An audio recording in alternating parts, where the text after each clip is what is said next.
Hey, what's going on YouTube? This is Diamondtron01 again with another story time. I figured I'd tell you a story, or stories in this case, that my father told me when I was little, and they're just kind of little around the campfire kind of things. The first one is basically, why do dogs sniff each other's butts?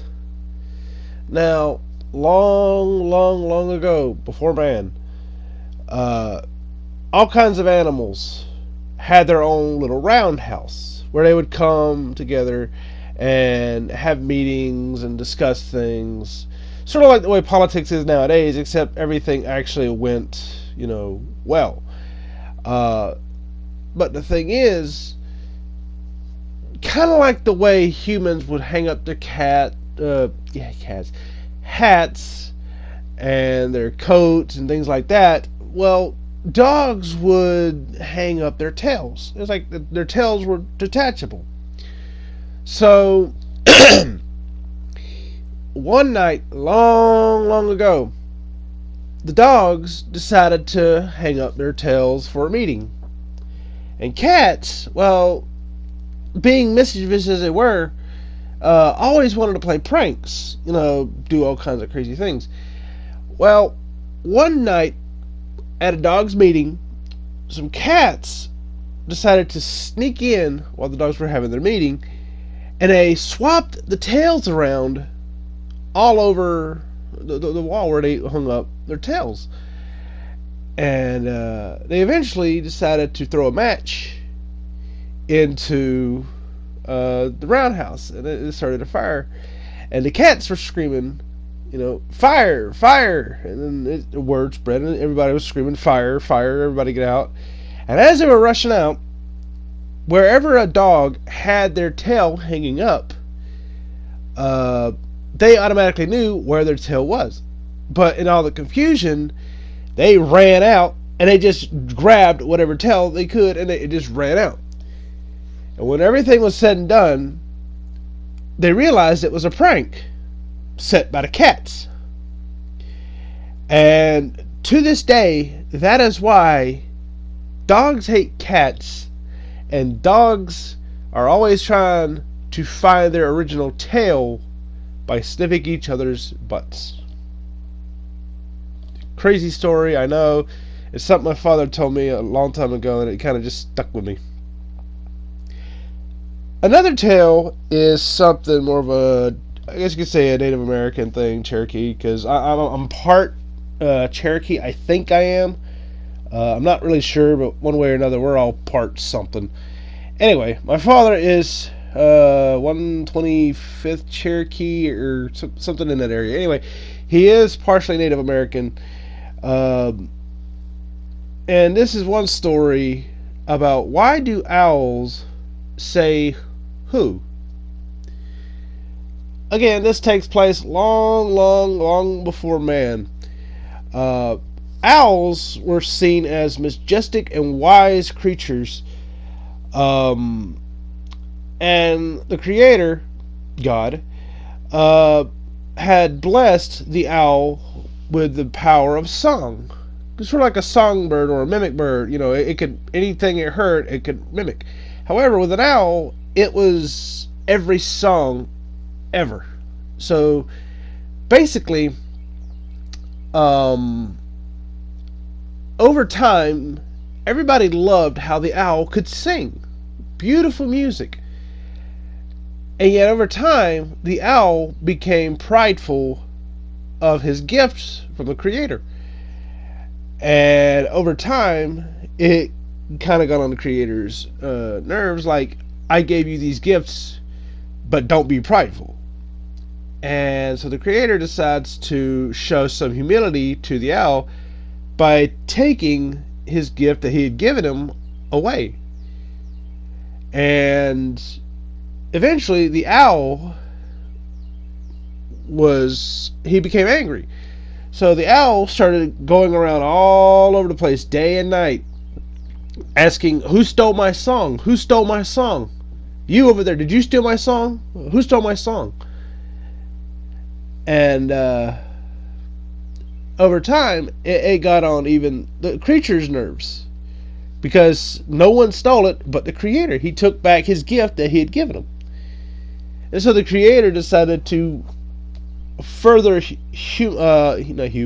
humble the owl in a sense. Well, I'm not sure if humble was the right word, but basically, like I said, this is just an old story, but the Creator knew that no one stole his song. He took back his gift that he had given him, and he became prideful, and he took the words "stole my song" away from the owl. So now all he could say is "whoo, whoo, whoo." And to this day, that is why owls can only say "who." And the story is called "Who Stole My Song?" Well, let's see. Another story. Well, this one's actually more of a Halloween type story. Now, this is something I think my father told me, and I think my brothers told me, but it's sort of been like a family kind of deal. So I'm going to share this one with you. And it's called The Ghost of Davy Crockett. Once upon a time, there was this family of 5. A man, a woman, a little boy, a little girl, and a baby. Think The Simpsons and you get a gist. One day they're going down the highway at night. It's dark, spooky, and they've lost their way. The wife says, we need to find out where we can get some directions. So eventually they come across this old abandoned looking manor.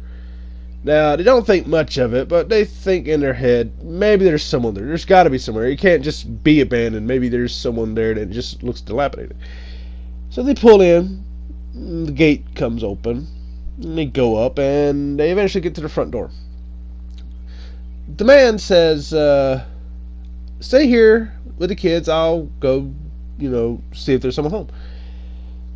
The man goes up to the door, and then there's a big clanker knocker on the door. And he bangs, bangs, bangs. And it echoes for almost forever. The door squeaks open. The guy walks around and he says, excuse me, is there anybody home?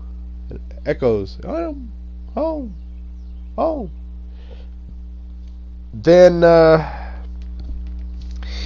as he's looking around the home, he comes to this giant dining room that's fully lit up. Something like out of Anastasia. It's beautiful. Compared to the rest of the house, it's beautiful. And he sees it all decorated like it's ready for a feast for 1,000 people. And he's amazed at this thing. And his eyes are sparkling with diamonds. And he looks over and he sees this placemat ready for someone to be sitting down. It's like everything else is fine, but there's this one spot for this one person to sit. And there's money on like everywhere. And so he's thinking, well, maybe they won't miss any of it. He starts to get greedy because he sees this person or sees this amount here, and he thinks it's crazy a lot. So he grabs money that's set off on a spoon. And as soon as he takes the money off the spoon, the house rumbles. And he hears a booming voice. I'm the ghost of Daniel Boone. Put that money back on that spoon. The man freaks out. Puts the money back, and he runs out the house, and he gets in the car, and he slams the door. And he explains what just happened to the family, trying not to scare the kids, but he's frantic. And the woman doesn't believe him. So she goes in, and she's looking around, and she looks around everything. And she also finds the same dining room. And she's still asking, is there anybody home? We need directions. And eventually, she too succumbs to this, diamond glint in her eye that she sees that she wants what's on the table. And she goes over and she's tempted, and then she gives into temptation and she takes money off the spoon. And then you hear a boom.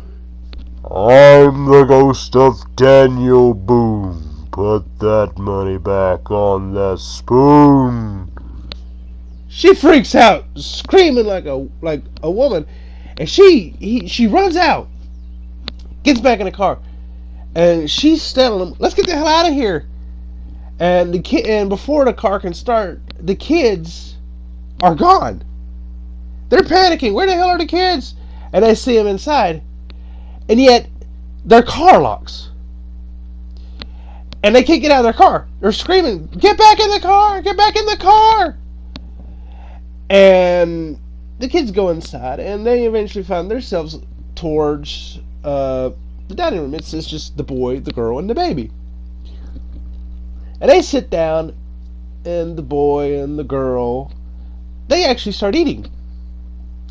But the baby has a pacifier, and it grabs the money and it starts sucking on the coin. Then you hear the boom. I'm the ghost of Daniel Boone. Put that money back on that spoon. And the other two kids are freaked out. But the baby takes a coin out of its mouth and says, "I'm the ghost of Davy Crockett, and I'm putting this money into my pocket." I know it's a cheesy story, but that story has been around for I don't know how long, but I remember my father telling me that, and my brothers would tell me that, and it was always a weird story, and over time it's changed, but that's more or less the gist of the story. Well, that's it for now. Thanks for watching. Like, comment, subscribe, share, and I'll bring you a couple stories next time.